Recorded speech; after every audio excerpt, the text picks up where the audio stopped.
Okay, I think we're ready to begin.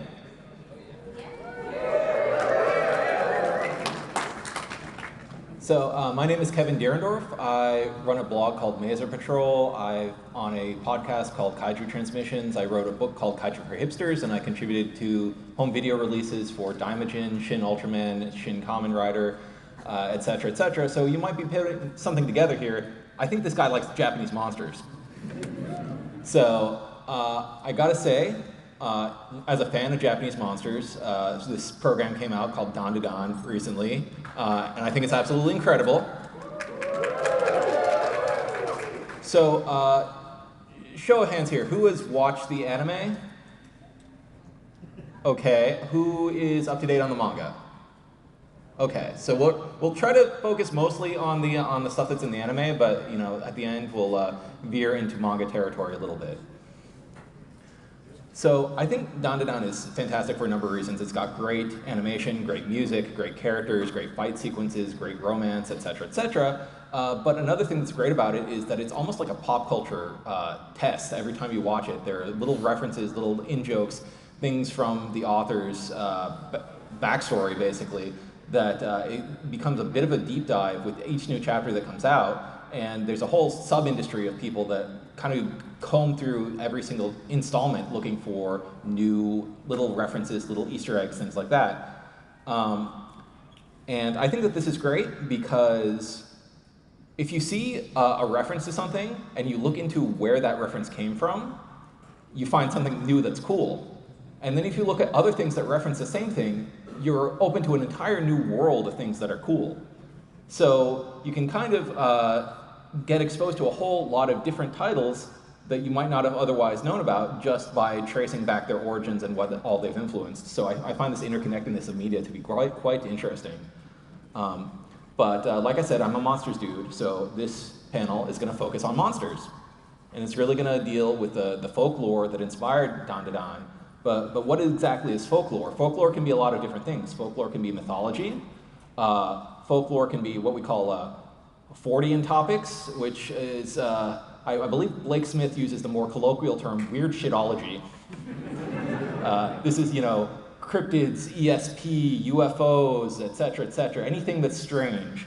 And then you have commercial entertainment, things that were made up for movies and television and manga, et cetera. But all of this is kind of a common cultural narrative through which things get interpreted and remixed over and over again. So today we're going to really talk a little bit about the cultural backdrop of things in Dandadan, just to kind of give a sense for how I'm going to approach this, and then we'll deep dive into the individual monster characters that show up in the show and then later in the manga. So there will be spoilers. I would hope that people are relatively up to date with the anime, that nobody's going to be... Turbo Granny gets turned into a cat, so just in case anybody's, sorry to burst any bubbles, but we'll keep it relatively light on that, but just in case anyone's sensitive. So let's talk about the cultural backdrop, and this will kind of give a little bit of a sense for what I'm talking about here. So if you talk about folklore in Japan, one of the great demon hunting characters in Japanese mythology is Momotaro, who is this boy who's born of a peach. And you think about the main character in Dandadan is named Momo, and that's similar to Momotaro. And then if you look into the story of Momotaro, Momotaro was born from a peach, and he was raised by an old woman, and the old woman who ate the peach then aged in reverse. I was like, that's sort of similar to what's going on with Seiko, isn't it? And then if you look at Momotaro's companions, you have a dog, a monkey, and a pheasant. And if you look at each one of the characters, Shiratori, Ira, Shiratori means white bird, and the N in Gigi's name can be interpreted as monkey, and then one of the words for dog, one of the ways you can read that in Japanese is ken. So basically our main cast of 5 characters all has an analog in the Momotaro myth. And you think, is this something that's kind of like a one-off? Does anybody else talk about Momotaro ever? And the answer is yes. The very first anime movie ever made was Momotaro Sacred Sailors, which was a World War II era propaganda film. which actually Funimation put out a few years ago. But slightly more recent examples and big hit properties. If you look at Pokemon Scarlet and Violet, there's a quest where you go after Pokemon that are a dog, a monkey, and a pheasant. If you look at the cast of the Super Sentai series Dawn Brothers, you have characters that are all based on the Momotaro mythos. The three admirals in One Piece, you have a dog, a monkey, and a bird. So it's and the character Kuro Momotaro in Yu Yu Hakusho goes through similar stages as he goes along. So those are the main characters, but people are like, oh well, Momotaro is one of the great demon hunters in Japanese mythology, but do they ever talk about Kintaro and Dandadan? And well, if you're up to date on the manga, he's this new character showing up in the credits of the anime so far. I don't think he's been introduced quite yet, but his name is Sakata Kinta, and if you look at Kintaro, he's also known as Sakata no Kintoki. So this is definitely a reference there. And if you look at the mythology, Kintaro is kind of like a wild, feral child who gets basically brought into this group of legendary demon hunters by Minamoto no Raiko. So he was kind of like the Jason in the Argonauts or the King Arthur of Japan. But yeah, the idea is that this characterization is this guy that's like kind of dumb and kind of like fat, but he's really, really strong and great at hunting demons. So he goes up against the Shutendoji, etc., etc. And this is another character that if you watch a lot of anime, you will see all over the place. I think the most prominent one has to be Gintoki, after Kintoki in Gintama. So when we're talking about Japanese folklore, we have to talk about yokai. Now, yokai is a very, very broad term because it really just kind of means strange occurrences, strange phenomena. So while there's a whole lot of different sorts of apparitions, they're not as narrowly defined as anything that you see in the West in terms of, if you think of fairy, there's a certain way that a fairy looks. But if you think of a yokai, there can be a wide variety of different strange creatures that can take on all sorts of different appearances. Yokai have always been around in Japan as a way of explaining things that were unexplained, but it really started being clamped down on when Japan was modernizing in the Meiji period. So they kind of were stripping yokai out of the popular consciousness until it was brought back actually by manga. This mangaka named Shigeru Mizuki basically created a series called Gegege no Kitaro, and that codified the kind of modern canon of what the classical yokai are. So he has a whole cast of popular yokai characters, and then whenever you have a parade of yokai nowadays, there's certain ones that you absolutely have to have. Like you absolutely have to have the kappa or the karakasa obake. So these are kind of characters that you will see in all sorts of different yokai media, and then because of that, you have all of these other series that have wide casts of yokai characters. So you can see all around the sides of this image here, Keitaro is in the middle because it generated it, and then you get a whole lot of different iterations from there on. Now, similarly to yokai, we have aliens.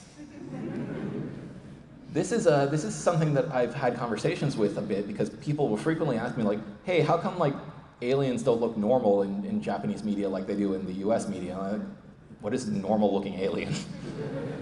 But there's kind of a standard look that we tend to think of as like the little gray dudes with the bug eyes in Western media, but in Japan it's a lot more flexible because if you actually trace back ufology to its origins, before there was kind of a standard media, you had different people reporting different kinds of aliens that they were sighting all the time, and a lot of these sightings were ported over to Japan, and because they had this yokai kind of culture where they like to classify different kinds of creatures like this, they started classifying different kinds of aliens in the pop culture in a similar way, that a lot of them have kind of fallen by the wayside in the States. Japanese UFO culture has kind of taken a whole different route than it did in the States. It started off very similarly in the 1950s. You got all of these projects that were very derivative of what happened in the US. But then in the 70s, there was a whole paranormal boom in Japan. You know, you had this guy, Uri Geller, who was going around bending spoons and talking about the prophecies of Nostradamus, et cetera, et cetera. And as a result, there was a whole lot of new interest in UFOs in Japan, and it started getting really weird because you had things like, well, okay, what if there was like an alien that was a girl in a tiger striped bikini and she was really obnoxious? But I gotta say, in between the 50s and 70s, there was one significant development in the perception of extraterrestrials in Japan. And this is, of course, Ultraman. So surprise everyone, you're in a secret Ultraman panel. Ultraman is definitely a huge influence on Dandadan. All of the animated staff and the original manga author Yukinobu Tatsu, anytime that I see them interviewed about it, they're like, oh, we're so inspired by the work of Tom Narita, etc., etc. So what is Ultraman? Ultraman is basically a superhero created by Eiji Tsuburaya, who was the same guy that created the original Godzilla, and every week Ultraman would go and fight a different giant monster or a different alien invader. And if you're an anime fan, I'm sure you've seen a whole lot of different kind of animated incarnations of Ultraman over the years. It's been adapted into anime countless times, as well as all of the live action versions. But Yukinobu Tatsu is a huge fan of this. You know, he's doing this weekly manga series that's very time intensive. If you know how little mangakas sleep, you think, how does he find the time to do very elaborate fan art for fun, and then also illustrate cards for the Ultraman card game that's coming out later this year?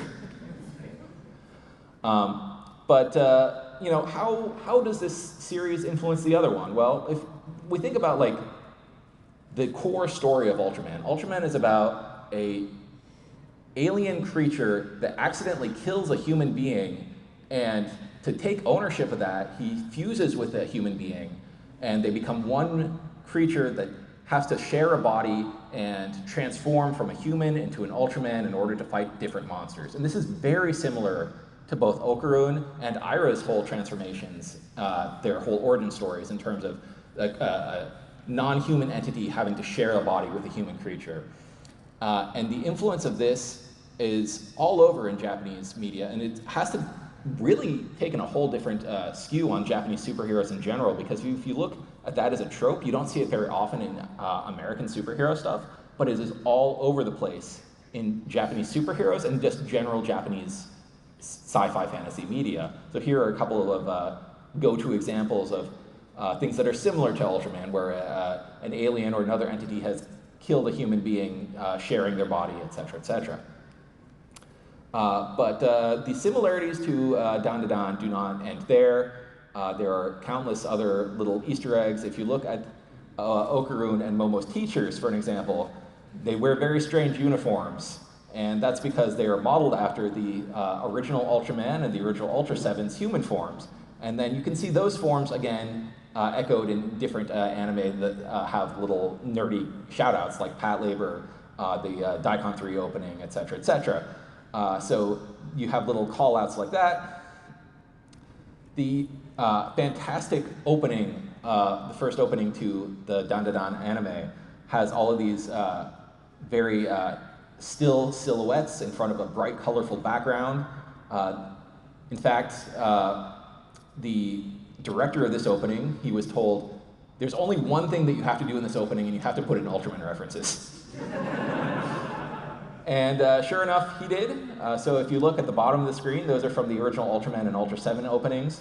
And subsequent series in that franchise have done similar things with this kind of silhouetted art style. But this is another thing that you see has resonance in anime. If you look at things like Vampire Princess Miu, Digimon, Big O, even Evangelion, Cowboy Bebop, and Devilman Lady, there's a tendency to really hammer home this stark contrast of a dark silhouette of a creature or character that's going to feature prominently in the show in the opening credits. So I want to just call out one of these silhouettes. Here's Momo kicking, and you can see she kind of looks like Ultraman with the earrings looking like an Ultraman eye as she's kicking there. But in the opening theme song there, they say, Sada-chan and Kaya-chan, this fairy tale wonderland. So Sadako and Kayako are two huge Japanese horror characters. Sadako from the Ring series and Kayako from Ju-on, or The Grudge. And there was a crossover movie in, I want to say 2013, where both of these characters fought against each other. And it was the Freddy versus Jason of Japan. It was the Wolfman meets Frankenstein of Japan. It was the King Kong versus Godzilla. Bad example. But this was a huge inspiration for the very creation of Dandadan. The whole idea of aliens fighting yokai came from, well, what did these two different kind of hostile creatures go head to head and fight against each other? Tatsu has said that this is what gave him the inspiration, was seeing Sadako versus Kayako. And I think it's interesting. Tatsu was an assistant on Chainsaw Man. If you look at the opening credits to Chainsaw Man, there is a shot lifted from Sadako versus Kayako. And I just, for the sake of fun, threw in a few other Sadako references throughout anime. I think Kimi no Todoke is the one that's most well known in terms of the main character is called Sadako in that. So this is a big influence on the franchise. But another place where Tatsu gets his inspirations is by reading this magazine called Mu. So you notice that Okarun is always reading this magazine called Po. I think they called it that because they didn't want to get sued. But I guess they don't care about getting sued that much because it's very clearly the same magazine. Mu is a hugely popular magazine. It's read all across Japan. And its circulation is 57,000. And to put that in perspective, that's more than the Skeptical Inquirer, which is a big magazine in the US that deals with similar subject matter, and the Fortean Times, which is the UK's big magazine for this subject matter, put together. So it's very widely read by all sorts of different walks of life in Japan, both normal people and weirdo conspiracy theorists, and politicians sometimes that are also weirdo conspiracy theorists. But this, like I said, covers all sorts of Fortean topics. So UFOs, aliens, psychic powers, cryptids, ancient civilizations, etc., etc. So one of the little possible goofs here is that the issue that Okarun is reading in the first episode is a 2021 issue based on the cover. But the story, the Project Pegasus, which was about how Obama went to Mars as a child, that was from a 2015 issue. So clearly, the series is completely unbelievable for me at this point. Now, if you are a prolific watcher of Japanese pop culture, you probably have seen Mu magazine before. For an example, the main character in Weathering with You works for Mu. The main character in Godzilla vs. King Ghidorah works for Mu. And then it's shown up in different things across different titles. A big point in Nighthead 2041 is that it's banned, and that means that the government is trying to crack down on people. It was actually a sponsor for Occult Academy.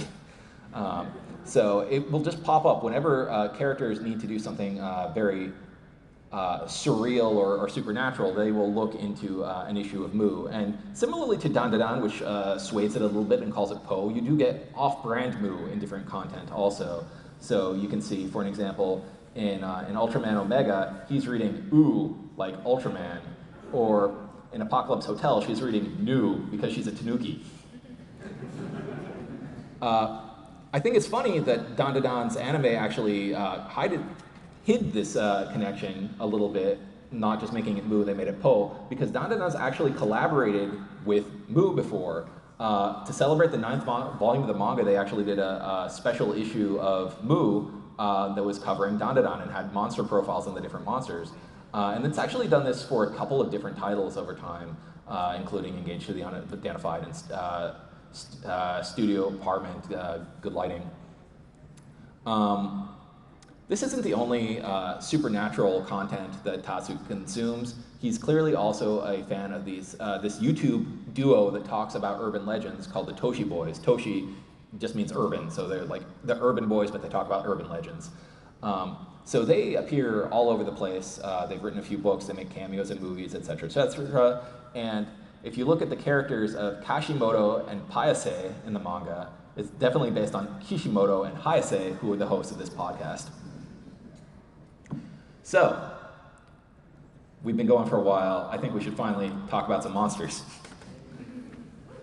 So we got to start with the beginning. Turbo Granny, because she is the GOAT. And Turbo Granny, in the anime, they kind of talk about it as though she's a legend that's been going around since the Meiji era or whatever, but they also say that she was originally called the 100-kilometer-per-hour Granny, which doesn't quite mesh if you look at the timeline in real life. In fact, this is a yokai that's really just appeared in the 1990s and has kind of been going since then. Basically, the idea is that if you're driving along a highway late at night, go into a tunnel, there will be this old woman who appears and chases you. And there's a whole lot of variants across different parts of Japan. They all have their own kind of spin. So you have, the 100-kilometer-per-hour granny, the 80-kilometer-per-hour granny, the 120-kilometer-per-hour granny, and then you have, turbo granny, jet granny, fast granny, tricycle granny, the armrest granny, and the hood granny, as in like the hood of your car. She shows up on the hood of your car, not that she like shows up in a rough neighborhood. And then some even weirder ones like basketball granny. So people just like to riff on this idea, and has been showing up basically in all different prefectures and territories, and it's usually an old woman, but occasionally it is an old man. Like Fukuoka has a character called Kimono Grandpa, who basically does the whole same thing, like chases after. I think the old man runs on 4 legs, but it's a similar idea. So this might have been inspired by the idea of the Yamauba or the mountain hag. Basically, this goes back a long time. This idea that during rough times, people would leave their elderly relatives on the mountain to pass away and not be a burden on the family anymore. And instead of dying, sometimes they would turn into malicious spirits and then haunt people. And some of them are described as moving quite fast. So this might have been some of the inspiration for where this Turbo Granny legend came from.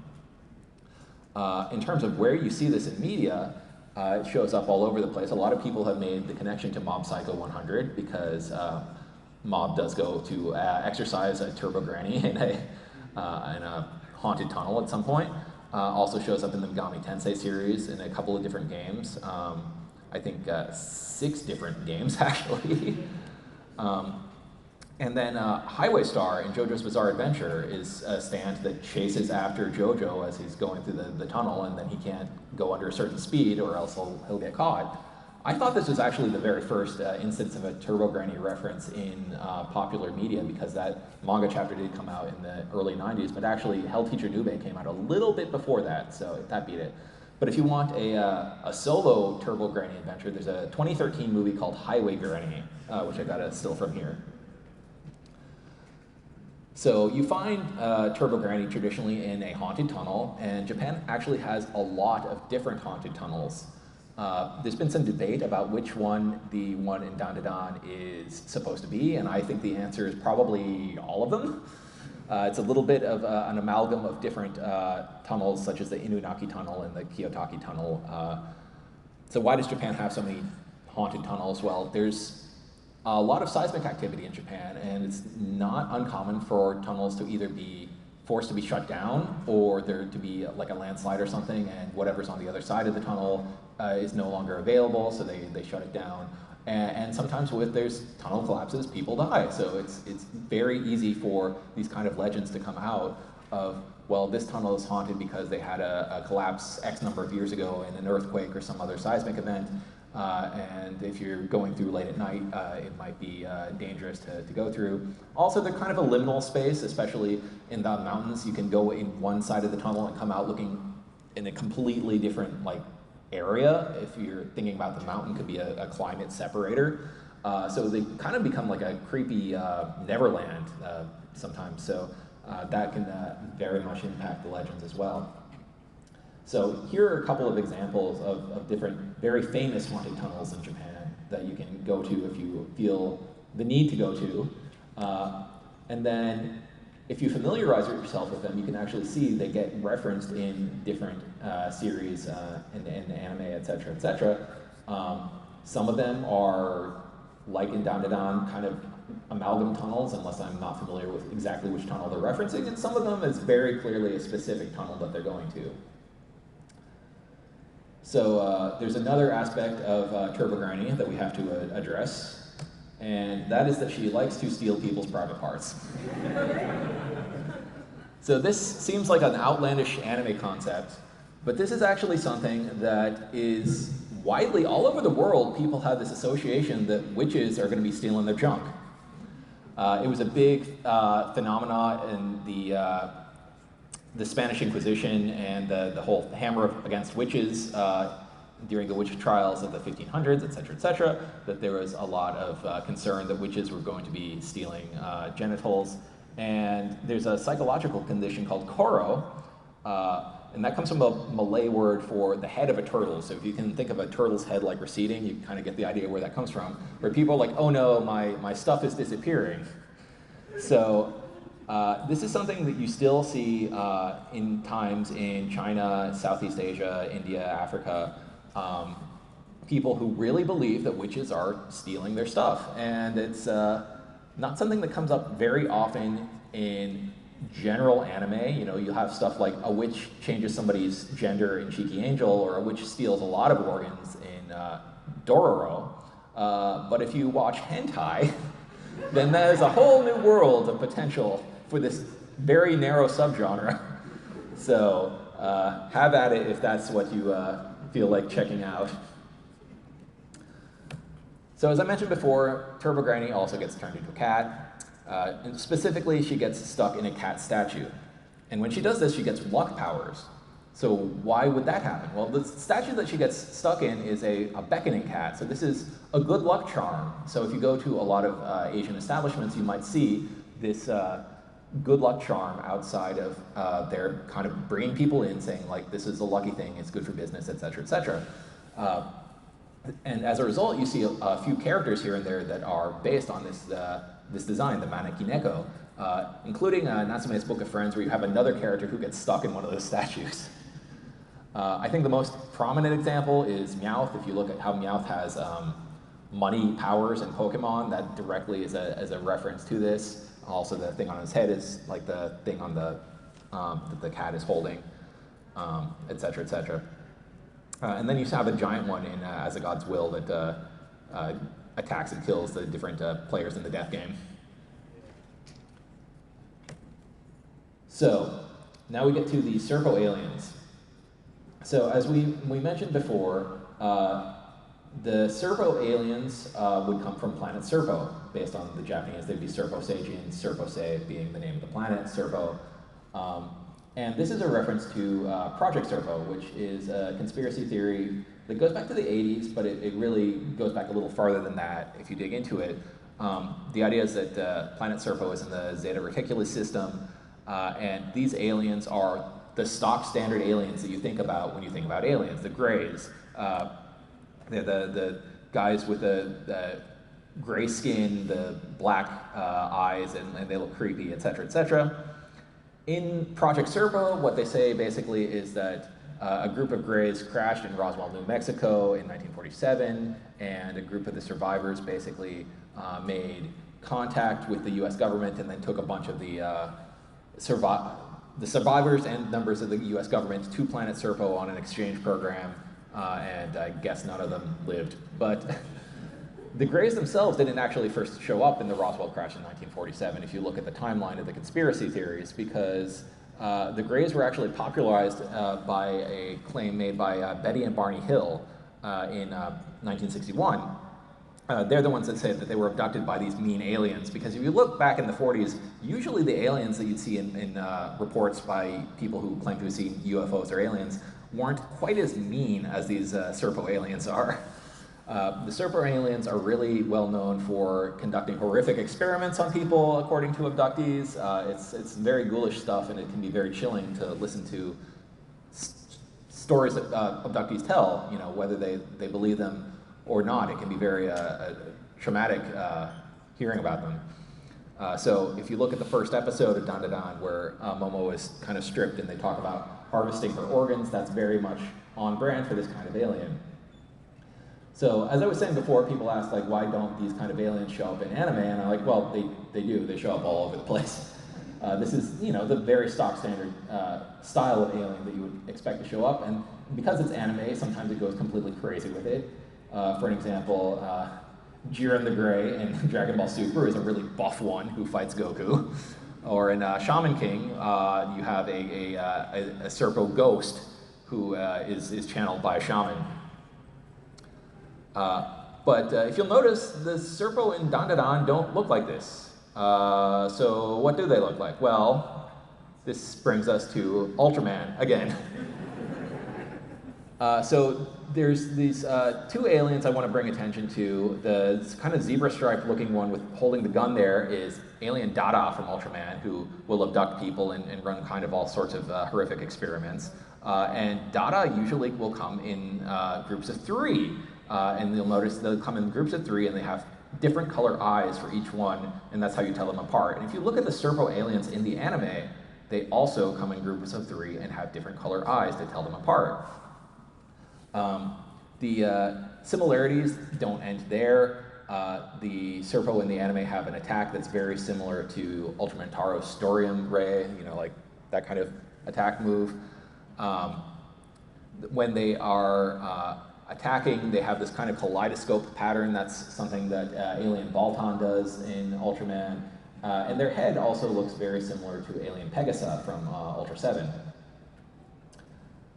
The Serpo get around in a flying saucer, and it's a very specific flying saucer, because this is what's called the Adamski flying saucer. So if you look at the history of flying saucers, this is a term that was coined in 1947 by a guy named Kenneth Arnold. When he first described it, he just said that it was flying like a saucer. He didn't say it was a flying saucer, but somehow the term flying saucer stuck around, and subsequently people started seeing flying saucers. And one of the people that claimed to have seen a flying saucer was this guy, George Adamski, who claimed he was contacted by people from Venus in 1952. Basically, a ship came down, and a very beautiful blonde man came out and talked about how wonderful life was on Venus and invited him to join him on a great ride of adventure. This was widely dismissed by people in the US. Adamski had a photo, that photo on the top there, so you can see how it looks like the Serpo's ship from the manga. But a lot of people looked at that photo and said, wait a minute, that's a lamp. So it didn't really make a whole lot of waves on the US side, but then on the Japanese side, the same stuff was published and it blew up huge. And there's a whole lot of UFO cults that really come directly out of Adamski's whole stories. So you get into people trying to contact UFOs because they think that they're going to be like the ones that Adamski described. So this really becomes the template for what UFOs are like in Japanese pop culture. So if you look at different titles, like we've got Mob Psycho here, we got Super Mario Galaxy, Invasion of Astro Monster, etc., you get these kind of like flat, overturned things with the 3 orbs on the bottom. So this is specifically what Adamski described in his flying saucer in his photos. So moving right along, the next alien that we encounter in Dandadan is the Flatwoods Monster. This is a creature that was seen in Flatwoods, West Virginia in 1952.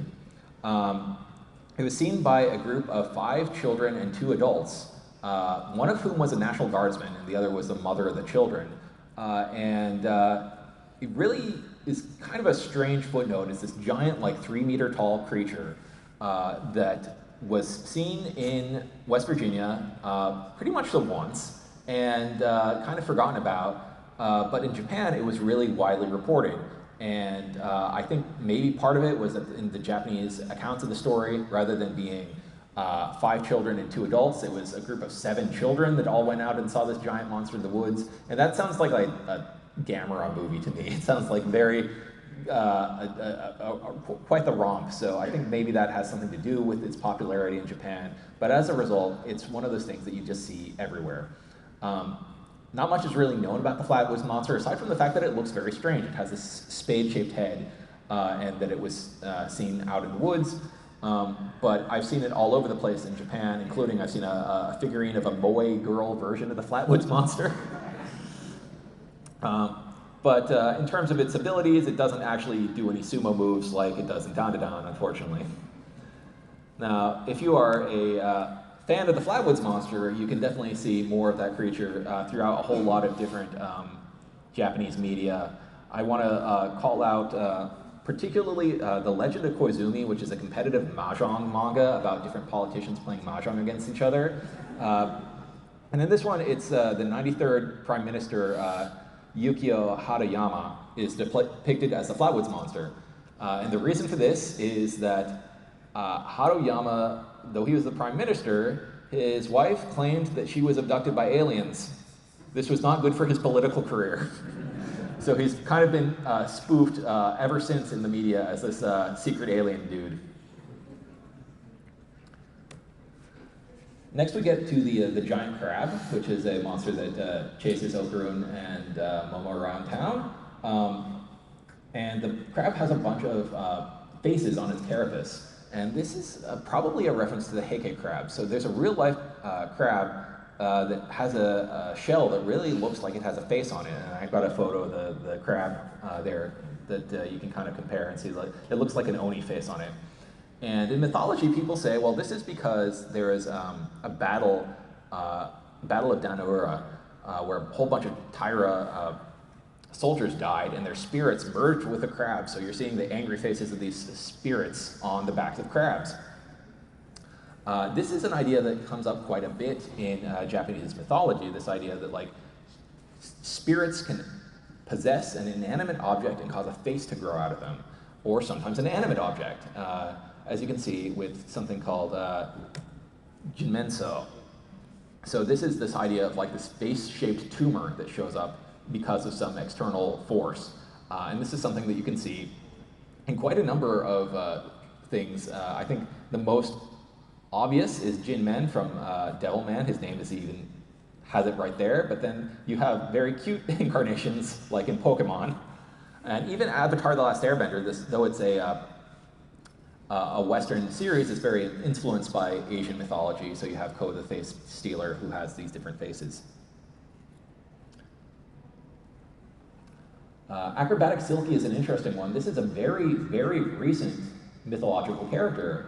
It was first reported in 2008 on 2chan, so that's kind of the Japanese equivalent of 4chan. So an anonymous message board where somebody describes seeing this tall woman wearing a red clothing and long black silky hair with a self-inflicted cut along her arm and hollow eye sockets.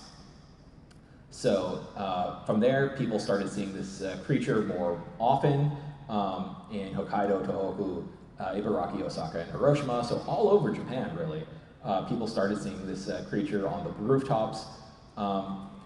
This feels like kind of a riff. The acrobatic silky or acrobatic sarasara, as it's known in Japanese, is really something that could have been inspired by a couple of different things. There's this creature called the Hashaku-sama, which is like this giant 8-foot-tall woman that first showed up about 10 years prior in terms of people citing that, except she wears all white. And then there's also this movie, Unholy Women, directed by Keita Amamiya, that has this very grotesque character with sunken eyes in a red dress and a cut on its arm. So these are a handful of things that seem like they might be tied into that. The only other depiction of acrobatic silky that I've really seen in media is there was a game called Akai Ona, which is all about that character. Now we get to Nessie. I think most people are aware of the Loch Ness Monster. This is a creature, a plesiosaur, that was first sighted in Loch Ness in Scotland in 1933. Coincidentally, right after the movie King Kong came out that has a similar scene in it. Nessie really took off in Japan in the 1970s, where you started getting a whole bunch of kind of Nessie copycats. So in Lake Kasharo, there's a plesiosaur that's been cited called Kusi. In Lake Ikeda, there's one called Issy, and there was a carcass that washed up in 1977 by a fishing trawler that was called New Nessie at the time. So we've got a couple of photos here. You can see New Nessie and Kusi, and they really led to a whole kind of boom of similar sightings throughout Japanese pop culture from the 70s onward, that you started seeing Nessie as a character showing up in Doraemon and Kinnikuman. There's a whole like plesiosaur monster movie called Legend of Dinosaurs and Monster Birds that was released by Discotek recently. And Ku Legend of the Far Seas is another, it's a movie about a guy who finds a little plesiosaur and raises it. But Nessie in Dandadan is different, because usually the Loch Ness Monster doesn't spit projectiles from its mouth, like a certain character.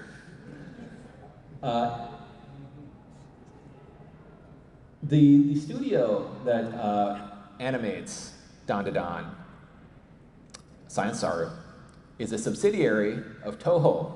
Toho is a studio that makes Godzilla movies.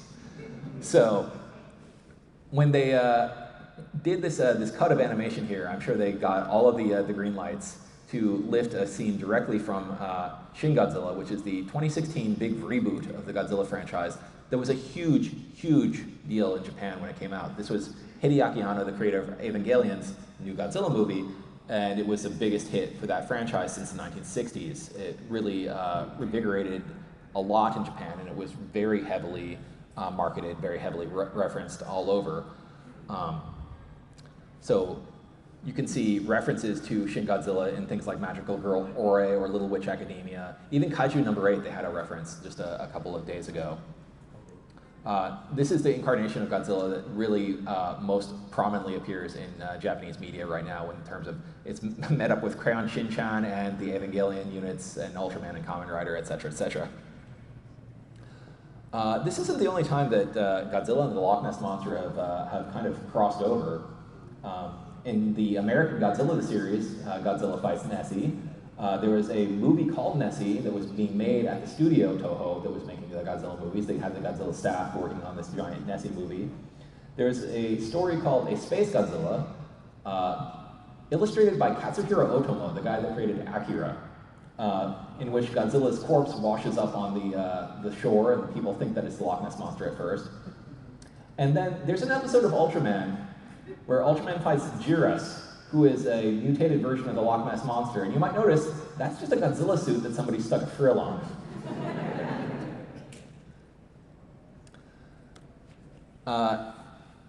In the anime, Nessie also notably fuses with the Mantis alien, or as he's called at that point, the Dover Demon.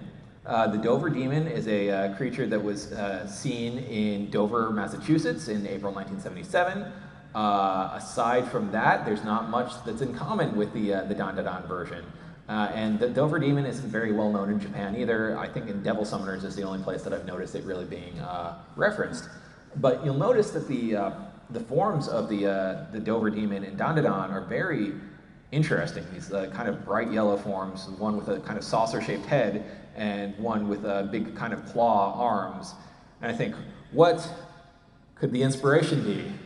Could it be more Ultraman? Yes, the most iconic antagonist in the Ultraman series is a space ninja called Baltan, who will raise up his claws and go, oh, oh, oh, oh, oh, oh. This is something that you see in Ultraman and a lot of other Japanese media. You can see Dr. Slump, Ranma 1/2, even Pokemon have Baltan jokes in them. Then the other character that is kind of the standard form of the Mantis alien is Kanagon.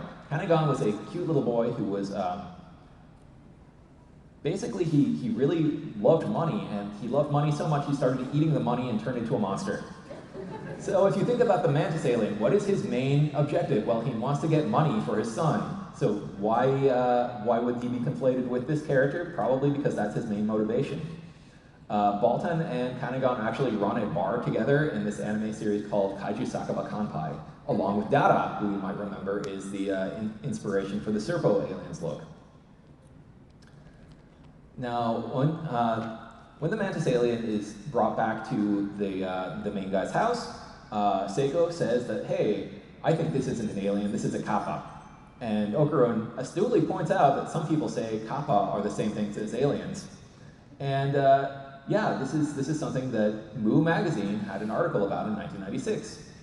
But Moo wasn't the first place to point out the similarities between this go-to yokai, this little water creature that eats cucumbers and it drags people underwater, with alien creatures.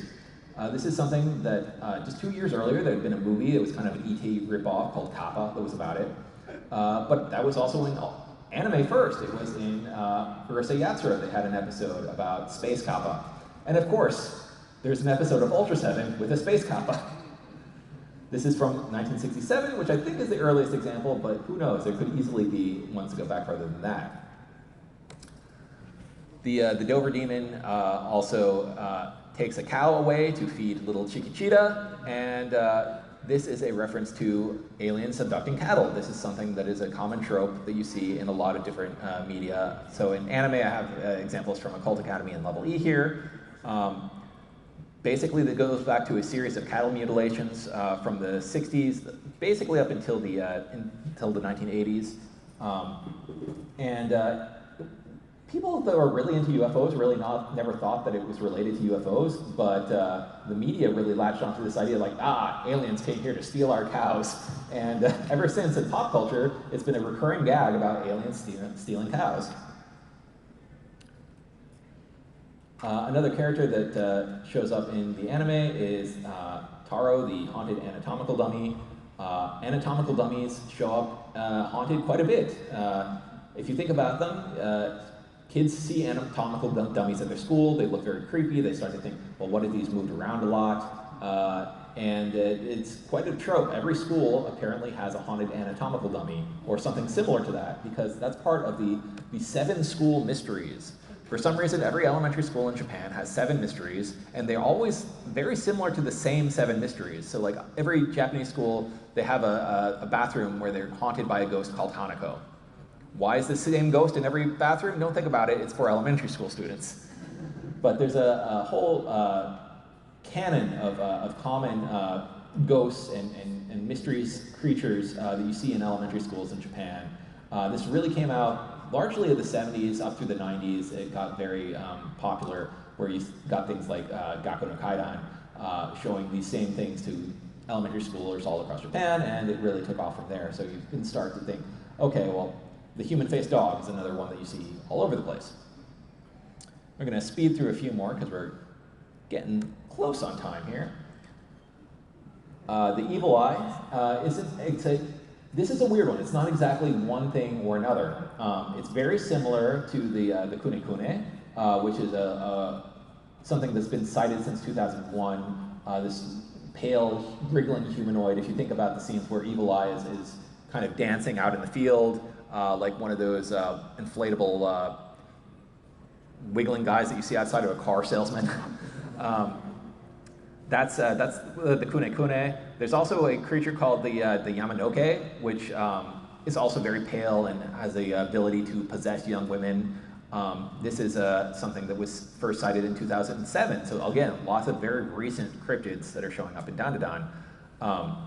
The face of the evil eye, most people attribute to being very similar to this creature from the manga series Fuan no Tane.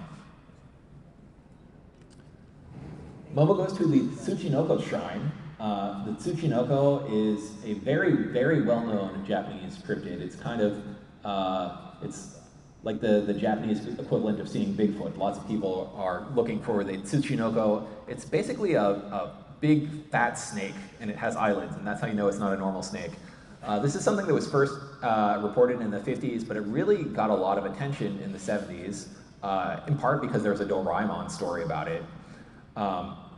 There's not actually a Tsuchinoko shrine, as far as I can tell, but it's a go-to thing in Japanese pop culture. You can see even like Kemono Friends has its Tsuchinoko character. So this is generally kind of a harmless creature, but less harmless is the Mongolian deathworm, which you will remember in the anime winds up being the same thing. This is an underground monster from the Gobi Desert. In the lore, it's only supposed to be about 2 feet long, but when it's depicted in media, it's invariably giant and eats people. The thing that's a death about it is that it's able to spit venom for a very long distance. It's credited as one of the inspirations for the graboids from the Tremor series. If you remember in Dandadan, when they're being hunted by the Mongolian deathworm, they're like, oh, be careful where you walk, you can't make vibrations or it'll sense us. That's right out of Tremors, which was a huge hit movie in Japan. In fact, it was just referenced in Apocalypse Hotel last season. That in itself might have been lifted from Dune, because there's a similar thing in Dune where the sandworms will hunt you if you walk with rhythm, but it's much more similar to what's in Tremors, what's depicted in Dandadan. The Mongolian deathworm was worshipped by some underground people. This is a whole deep concept that the Kido family, if you look in the manga, that says that they come from a place called Agartha. This is an underground kingdom that's very widely associated with occultism. People will talk about how UFOs come from there, how there's secret societies down there, etc., etc. This is something that goes back to 1873. It was first described as a lost city, but people started riffing on the mythology more and more and more, and as a result, you get more kind of outlandish takes of it with this giant lost underground civilization. It's also the setting for the Makoto Shinkai movie, Children Who Chase Lost Voices. The underground people have, when they remove their skin, as you saw in a recent episode, they look a little bit different. They look like this alien from Ultraman. Okay, so we got 10 minutes left, and we're out of content from the anime, but we can keep going a little bit with content from the manga. Is that cool with people? Yeah. All right. The Mandrill alien. I really hope they do this in the anime. This was from a bonus chapter of the manga that was not part of the main run. The Mandrill alien is very much based on Dr. Gory from Spectre Man. Dr. Gory is also the inspiration for Mojo Jojo from Powerpuff Girls, so I hope if they do a dub for this, that they do the exact same thing with his voice. Vamora is a kaiju, looks very similar to a large number of kaiju from Ultraman. Who would have guessed? Of course, if you find out later, this is actually just a girl in a kaiju costume, and spoilers, actually, yeah, the way that they make Ultraman is they put people in kaiju costumes. It's not actual kaiju that they have on a set. Reiko Kashima is quite an interesting one because she's kind of a greatest hits of a whole bunch of different urban legend yokai characters. The Slitmouth Woman is the most prominent one. This is the one that will show up and say, am I pretty? And if you say yes, then she's like, I'll make you pretty like me, and she cuts your face open. And if you say no, she's like, gets angry and kills you. So you don't really have a way to win. But the name Reiko Kashima isn't the name of the Slitmouth Woman in Japanese mythology. It's the name of the Teke Teke, who is a spirit that got run over and is missing the lower half of its body. Similarly, this character in Dandadan is obsessed with her makeup. That's something very similar to the Anyobo.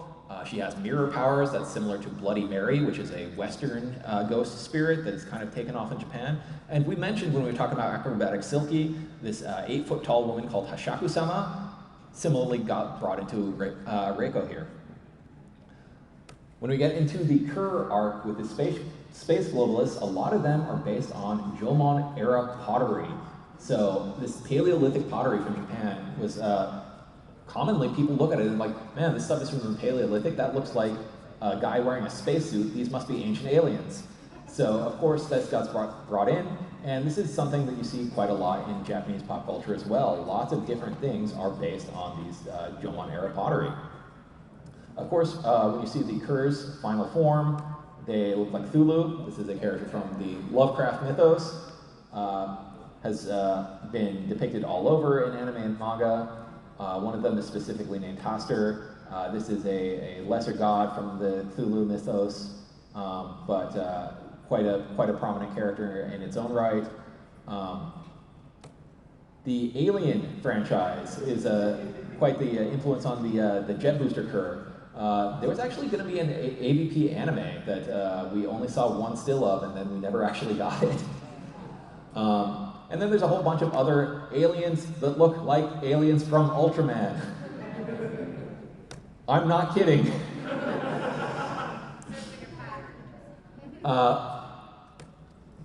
When Momo is attacking the Maid Cafe, the aliens take on the look of this man. This is a conspiracy theory about people were all dreaming of a guy with the same face. This wound up being a hoax. It was basically put out there as a social experiment, but it really took off in Japan, inspiring a horror movie there and a manga about that phenomena.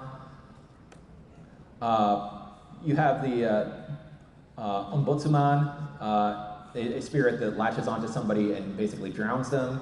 If you look at the character's name, Mai Kawabanga, Kawa in it is the same first character that's in Kappa in Japanese, and also Kawabanga sounds like Kawabunga, which is a thing that the Ninja Turtles say. There was a Ninja Turtles anime, by the way.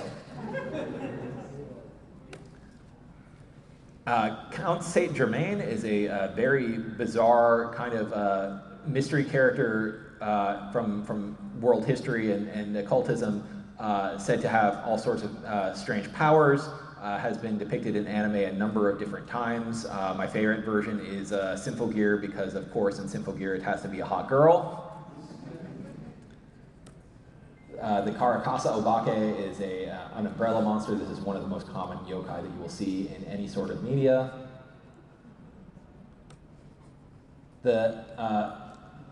I want to say Jiangxi is the pronunciation. I'm not good at Chinese, so I apologize for that.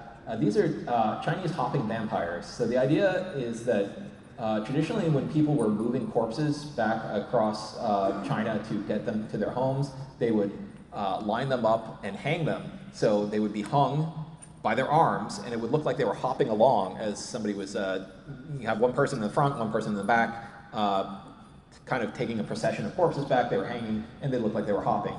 This inspired the idea that there were these hopping vampires, which show up quite a bit in Japanese pop culture. It was really popularized by this movie, Mr. Vampire from China in the 1980s.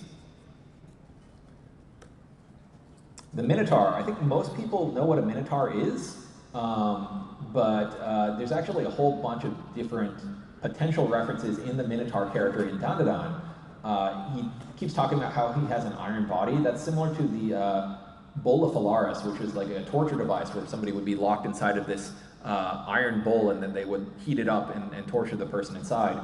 It's also similar to the ox head, which is a guardian of the underworld in Chinese mythology. If you remember, he shows up alongside the hopping vampire, so it makes sense that it would be two Chinese myths together. There's also Gozu, which is a ox-headed creature in Japanese mythology. And there's a legend about it that Sakyo Komatsu wrote a story called Gozu that anyone who reads it will go insane. So I wonder if that could be a reference there as well. And then I got one more. We've got to talk about Sharknado. This is something, it's been referenced in Japan, including Abenobashi did a Sharknado story before Sharknado movies came out. But just to tie it all back, Sharknado is a movie franchise starring Ian Ziering. Ian Ziering also starred in Godzilla the series, where he was in a tornado with a monster shrew in the middle. This was inspired by an episode of Ultraman, so we bring it all back together again and again and again.